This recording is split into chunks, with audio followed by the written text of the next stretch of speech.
Bueno, estamos con Sara Fernández, consejera de Cultura del Ayuntamiento de Zaragoza. Bueno, Sara, encantada de tenerte hoy con nosotros. ¿Qué espera de la gala de hoy?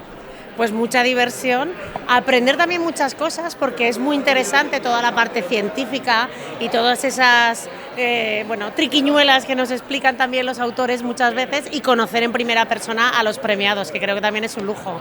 Los premiados, que hoy se van a premiar a 3 personas, supongo que es muy especial acoger este evento aquí en el Teatro Principal de Zaragoza, tan espectacular lugar, y también que se vean representados tantos municipios. ¿Qué significa para Zaragoza y para la comunidad un festival como este?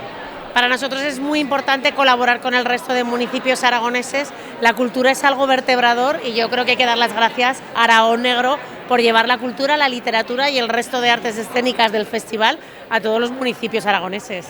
Pues nada más, Sara, muchas gracias por atendernos y que disfrutes de la gala. A vosotros, muchas gracias y enhorabuena.